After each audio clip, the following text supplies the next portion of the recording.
Hi, I'm Jenny Robertson, founder of the On Purpose Woman Global Community and founder and publisher of On Purpose Woman magazine. I'm here to share the speaker portion of the Connections Over Coffee gathering of the On Purpose Woman Global Community. KimBoo York speaks on the problem with work-life balance. KimBoo is a former project manager and professional author turned productivity expert who helps women solopreneurs find work-life balance and business success by teaching the secrets of project management.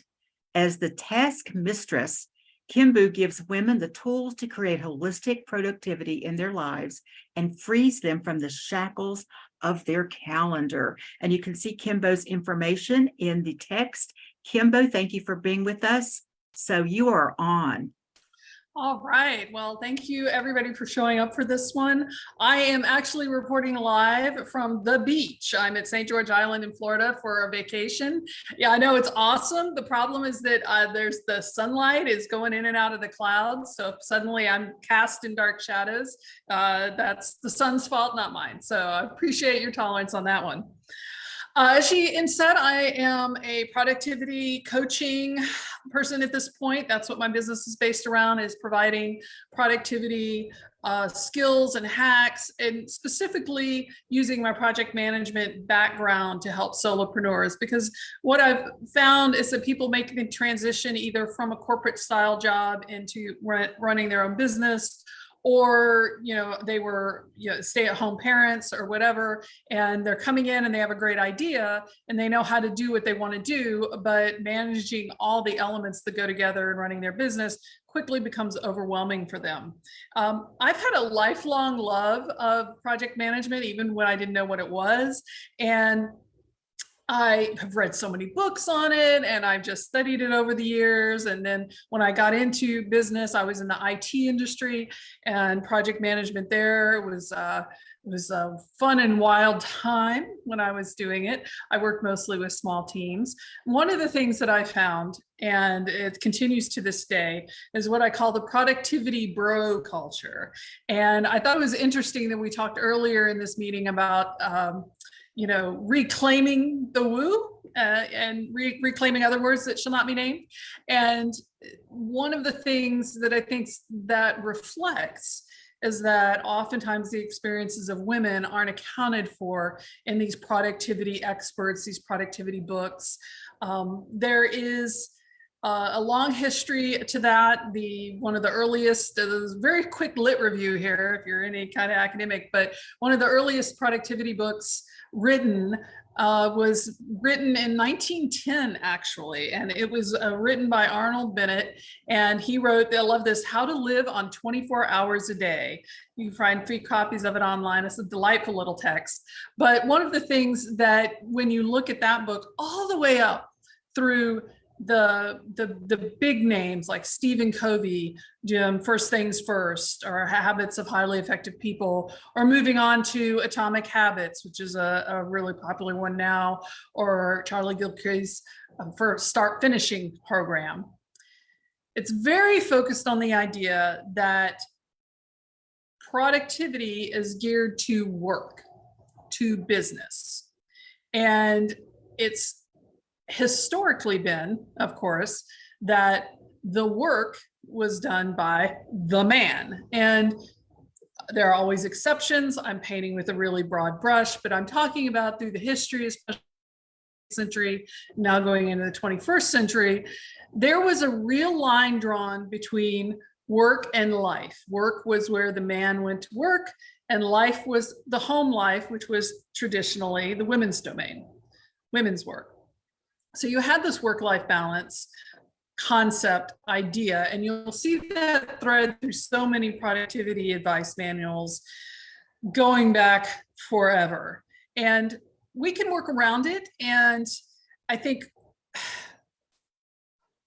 a lot of the discussion that I heard in the breakout rooms and that I've heard from clients is that work life isn't about a scale. I think somebody mentioned that in one of the breakout rooms, and that's very true. It's not about a scale.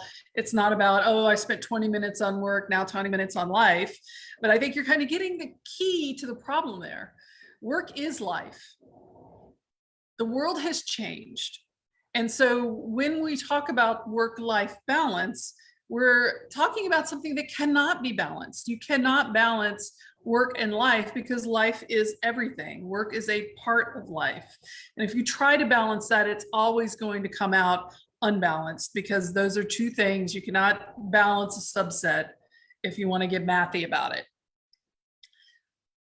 When I was going into this business and starting this business, what I realized is that women require more holistic answers.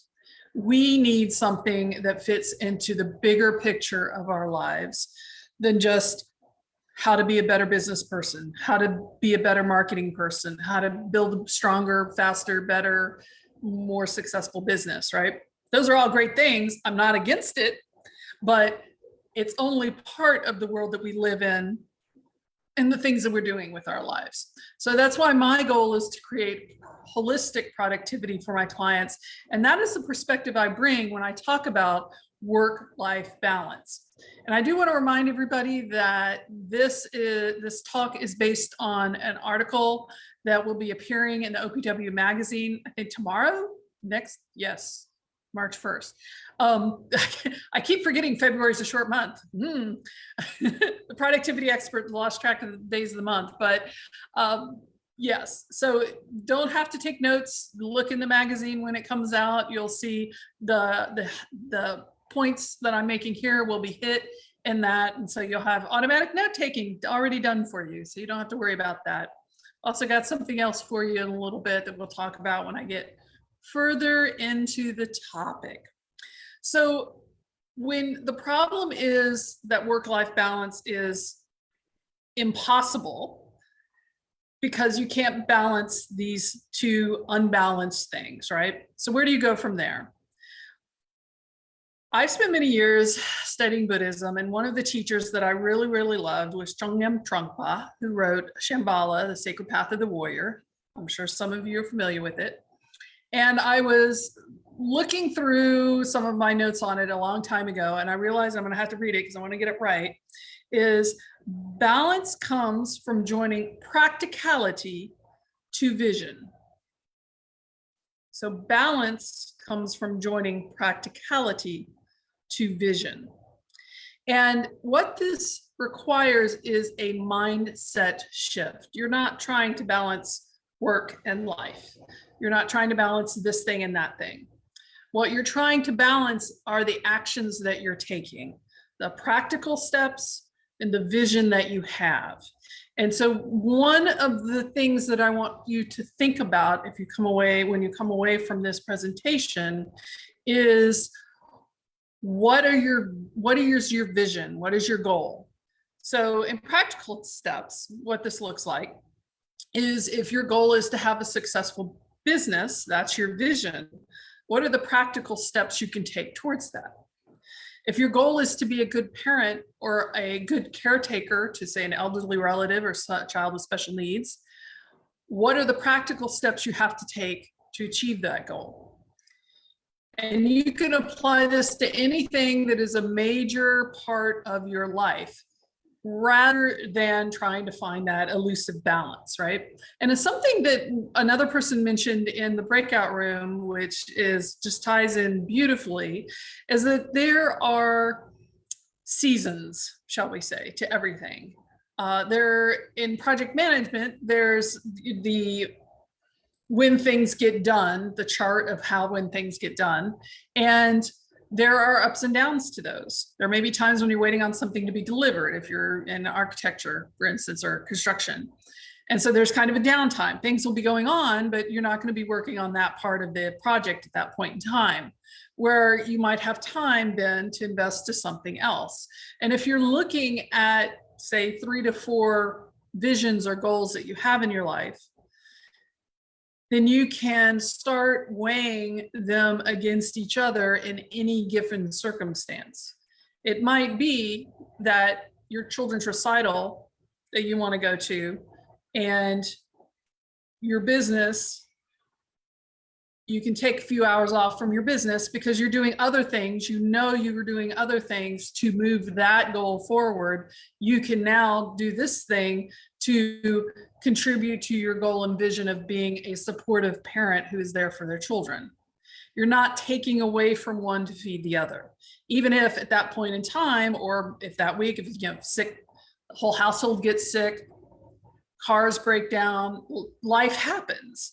And so you're not about trying to find, oh, well, the car's in the shop, so I can't make the deliveries or whatever your business may happen to be. You would be like, okay, right now, because the car is in the shop, I can't act on that vision. I've got time to work on other things. And it could be part of the business. It could be something else entirely. So again, this is a mindset shift. This isn't about work-life balance. Impossible based on 20th century standards of work and life and gender roles and all that kind of stuff. It is instead based on ideas of what is important to you as an individual. So it's your projects, what I call guideposts. Those are actually your goals and your visions. And it's very important to figure that out. So instead of thinking, oh, this is work, oh, this is life, blah, blah, blah, I got to balance the scale. I want you to be really clear about what your life projects are. And of course, project manager, so I always come back to defining projects, right? And it may seem like, oh, being a parent or being a business owner isn't a project. It's something that's a role. It is a project because it's something that you're having to invest your time and your resources into, maybe ongoing. May not be never ending, especially like in parenthood. Just that, there you go. That's a project for the rest of your life. But it is something that requires time and energy, talent, planning, resources, everything that goes into a project. So I'm not trying to demean that by calling it a project. I'm trying to get you to the idea of looking at it with more layers than simply it's your role or your job. One of my solutions that I give to my clients is called the Personal Projects Management Method. It's a whole method, it's a whole system, and of using project management concepts to apply to your whole life. And I know that sounds like a big thing, and I'm sure you've used time management systems and planners. How many of us have half-empty day planners sitting around the house? How many of us have tried so many online apps? This is not that. This is a method that you can use no matter what tools you're using. Google Calendar, Asana, the Focus Planner, any Monday.com, Todoists, paper and pen, however you're planning these things out. This particular system works with you to help you figure out what your major projects are and what the sub projects are in them and how to organize them and understand them. But one of the key features of personal projects management, which I call PPM, is deciding on your guideposts. And those are the projects, the life projects I was talking about earlier. When you know what your guideposts are, when you know the things that are important to you, and usually they're going to be about 3 to 6 at most, 4, maybe 5 is generally recommended, you will find it much easier to create holistic productivity and holistic balance in your life, understanding how these different roles and projects work together throughout every stage of your life. I want you to make the shift away from managing time to managing your life. Time management will not solve your problems. It will solve discrete problems. It will solve your calendar next week. It will not solve the issue of this work, what we're not calling work-life balance, what we're calling the practicality to vision balance, and give you the tools that you need to figure out how to adjust for that through the day, through the week, through the month, with your guideposts. It often sounds really easy to figure out what your guideposts are going to be, and it's not as easy as you think it's going to be. However, I do have a free worksheet that I'm giving out to anybody who attends this meeting. I have a link for that I'll put in chat when we're done. And it's just a real short worksheet, and it describes what guideposts are supposed to be and how to figure out what your guideposts are. It might be really easy. For me, one of my guideposts is obviously my task mistress business. Another one of my guideposts is my professional author business, because I've spent many years writing and publishing books. So even though they're both businesses, I wouldn't put them under one business guidepost. They're very separate, and so I keep them separate. People who have children or who are caretakers, that might be one guidepost for you.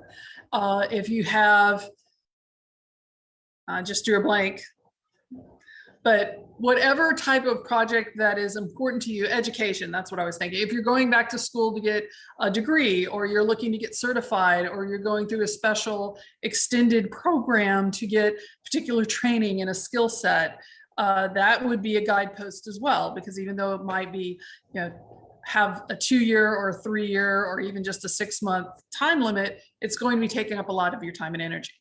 Instead of thinking that, oh, that's work, oh, that's work, oh, that's work. What is life? Is life with my kids? That's how it feels like a job sometimes. It's because they're all guideposts. They all take your time, your energy, and your resources, like any project will. And the best way to do it, when you're looking at your to-do list in the bigger picture, is to look at which practical thing that you're doing feeds which vision or goal that you have. And once you do that, I'll promise you, things will start sifting through and starting to balance out and get their own equilibrium in your life. I'm not saying there won't be times when there won't be conflicts. And I'm not saying there won't be times where you're doing 10 things at once, because that's the world that we live in these days. But once you have that idea in your head of how is this practically helping the vision that I have for myself as a person, as a holistic person, then you will have a much better handle on trying to figure it out. A lot of people mentioned self-care, and I actually have wellness as one of my guideposts, because wellness, there's my father's side of the family has a history of alcoholism. My mother's side of the family has a history of pretty much everything. It's like one of those families of heart disease and diabetes and rah, rah, rah, rah. So especially as I get older, wellness is very important. I have to make time for a walk. I have to make sure I'm eating well. I'm making time for self-care. Since that's one of my goals and one of my guideposts, I have to look at the practical ways I'm supporting that vision of wellness. And it's not about what did I spend 10 minutes doing this and 15 minutes doing that. And, oh, I'm doing this presentation today, so I need to spend at least an hour doing self-care. I look at everything that I'm doing throughout the day and how they support the different guideposts I've created for myself. And if I know that wellness is one of my guideposts, I can look at it and say, I don't have anything supporting. I have no practical, in practice thing that is supporting that particular guidepost for like 3 days. Like, that's no good. I've got to change that. And you can go in and make the balances that you want to make. So I encourage you to make this mind shift, to think about throw away work-life balance. It's antiquated. It's gendered. We don't need it. And think about practical and vision, and think of your guideposts. And like I said, I will post a link for a free downloadable worksheet that you can use. And if you have any questions, you'll be able to email me or contact me. I know we have a few minutes left on this presentation. I think I've hit the highlights, but I would like to know if there are any questions or anything. Is that all right, Jenny? Would I'd like to wrap up the recording, and then we'll take questions, because sometimes that gets a little personal for people. So I got you. So just complete. To wrap it up. Yep. No, just to wrap it up. My personal projects management method is available for sale on my website. I am available for one-on-one coaching. If you use the worksheet and you have any questions about it, please feel free to email me. I'm KimBoo@task-mistress.com. That email's all over my website. You find it if you go looking for it.